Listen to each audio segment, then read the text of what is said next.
Salam sejahtera bagi Bapak, Ibu, Saudara yang kekasih. Syukur kepada Tuhan atas kasih dan kemurahan-Nya. Kita boleh kembali diperjumpakan dalam renungan harian Selasa 4 Oktober 2022. Sebelum bersama kita membaca firman-Nya, mari kita berdoa.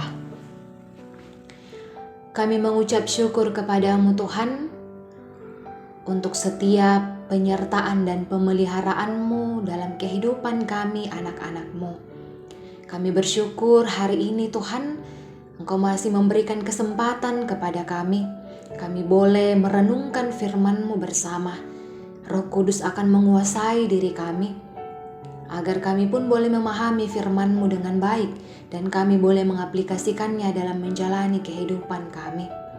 Berkatilah kami semua anak-anak-Mu. Ampunkan segala dosa kami yang melawan kehendak-Mu. Di dalam nama Yesus Kristus, itulah Tuhan dan Juru Selamat kami. Amin. Sahabat renungan yang terkasih, mari bersama membuka Alkitab dari Kitab Habakuk, pasal 2, ayat 6 sampai ayatnya yang ke-20. Firman Tuhan, penghukuman atas para penindas. Bukankah sekalian itu akan melontarkan peribahasa mengatai dia dan nyanyian olok-olok serta sendiran ini? Celakalah orang yang menggaruk bagi dirinya apa yang bukan miliknya. Berapa lama lagi? Dan yang memuati dirinya dengan barang gadaian. Bukankah akan bangkit dengan sekoyong-koyong mereka yang menggigit engkau?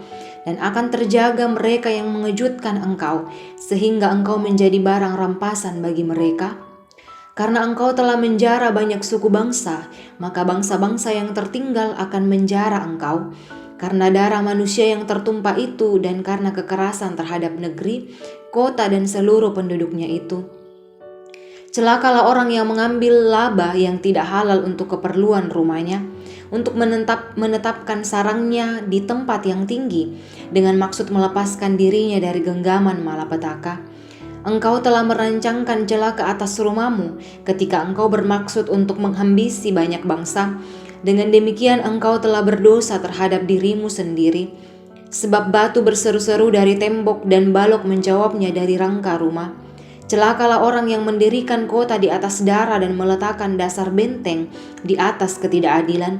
Sesungguhnya, bukankah dari Tuhan semesta alam asalnya, bahwa bangsa-bangsa bersusah-susah untuk api dan suku-suku bangsa berlelah untuk yang sia-sia? Sebab bumi akan penuh dengan pengetahuan tentang kemuliaan Tuhan, seperti air yang menutupi dasar laut. Celakalah orang yang memberi minum sesamanya manusia bercampur amarah, bahkan memabukkan dia untuk memandang auratnya. Telah engkau kenyangkan dirimu dengan kehinaan ganti kehormatan. Minumlah juga engkau dan terhuyung-huyunglah, kepadamu akan beralih piala dari tangan kanan Tuhan, dan celah besar akan meliputi kemuliaanmu. Sebab kekerasan terhadap gunung Libanon akan menutupi engkau, dan pemusnahan binatang-binatang akan mengejutkan engkau. Karena darah manusia yang tertumpah itu dan karena kekerasan terhadap negeri, kota dan seluruh penduduknya itu, apakah gunanya patung pahatan yang dipahat oleh pembuatnya? Apakah gunanya patung tuangan, pengajar dan dusta itu? Karena membuatnya percaya akan buatannya, padahal berhala-berhala bisu belaka yang dibuatnya. Celakalah orang yang berkata kepada sepotong kayu, terjagalah, dan kepada batu bisu, bangunlah. Masakan dia itu mengajar? Memang ia bersalutkan emas dan perak, tetapi roh tidak sama sekali di dalamnya. Tetapi Tuhan ada di dalam bait-Nya yang kudus, berdiam dirilah di hadapannya, ya segenap bumi. Amin.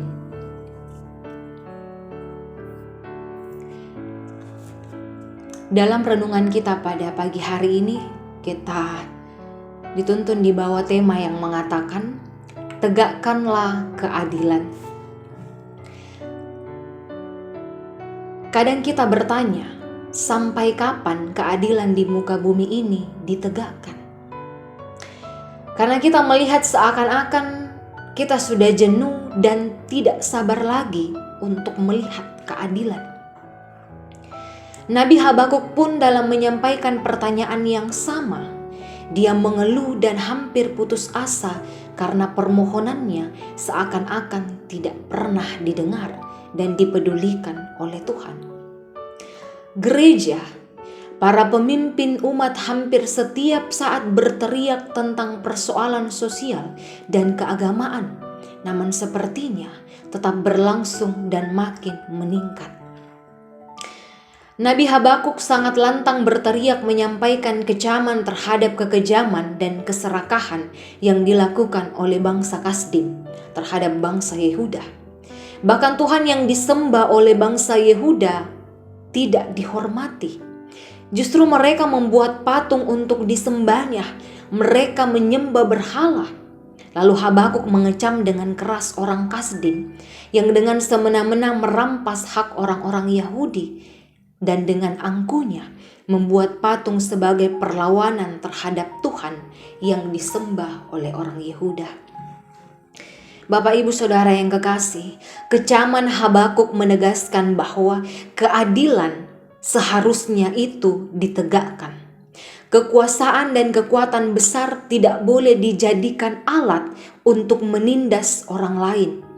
Perbuatan para penindas dan pembuat patung adalah melawan Tuhan, dan mereka yang melakukan akan ditimpakan hukuman dari Tuhan. Tidak ada yang dapat kita banggakan dalam kehidupan ini, Bapak Ibu Saudara yang kekasih. Segala yang kita capai itu asalnya dari Tuhan. Kehormatan bukan ditentukan dengan apa yang kita miliki. Menyatakan keadilan dan kebenaran bagi sesama, ya walaupun mungkin ada yang menganggapnya hina, akan banyak yang menentang kita, mungkin kita akan sendirian, banyak akan membenci kita. Namun itulah yang mulia dan dikehendaki oleh Allah. Mari Bapak Ibu Saudara yang kekasih, kita setia dan taat dan juga berani untuk menegakkan keadilan. Amin. Mari berdoa. Kami kembali mengucap syukur di hadirat-Mu Tuhan. Engkau sungguh baik bagi kami anak-anak-Mu. Engkau boleh senantiasa ada bersama-sama dengan kami untuk menyatakan kasih sayang-Mu kepada kami anak-anak-Mu. Kami senantiasa meyakini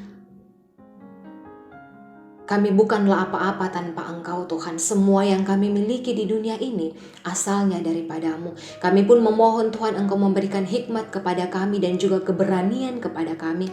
Engkau yang menolong dan memberi kekuatan kepada kami agar boleh senantiasa dapat menegakkan keadilan di dalam dunia ini Tuhan, demi juga untuk kemuliaan akan nama-Mu. Kami serahkan seluruh kehidupan kami ke dalam tangan pengasihan-Mu Tuhan. Kehidupan umat-Mu, bagi setiap orang tua, baik yang sudah lanjut usia, Engkau yang senantiasa menopang kehidupan mereka, memberkati mereka senantiasa agar mereka boleh senantiasa merasakan sukacita di dalam menjalani masa tua, dan juga untuk setiap mengerjakan tugas dan tanggung jawab yang Engkau percayakan kepadanya Tuhan. Biarlah Tuhan anak-anak dapat senantiasa bertumbuh di dalam kasih-Mu. Engkau memberikan ketekunan untuk menjalani dan menyelesaikan pendidikan, boleh menjalani masa muda sesuai dan seturut dengan kehendak-Mu. Engkau menghibur dan Engkau memberi pertolongan serta memberi kekuatan bagi kami yang berduka cita, memulihkan kami yang mengalami kelemahan tubuh. Engkau yang ikut campur tangan di dalam setiap pergumulan hidup kami dan juga rencana hidup kami Tuhan.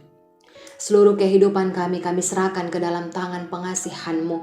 Engkau pun memberikan hikmat dan kebijaksanaan kepada para pemimpin kami, agar dapat memimpin bangsa dan negara ini senantiasa berada dalam damai sejahtera dan boleh menegakkan keadilan dengan baik Tuhan. Ampunkan segala dosa kami yang melawan kehendak-Mu Tuhan. Seluruh kehidupan kami terkhususkan sepanjang hari ini, kami serahkan hanya ke dalam tangan pengasihan-Mu. Inilah ungkapan syukur dan permohonan kami yang kami bawa dalam nama anak-Mu Yesus Kristus, itulah Tuhan dan Juru Selamat kami. Amin.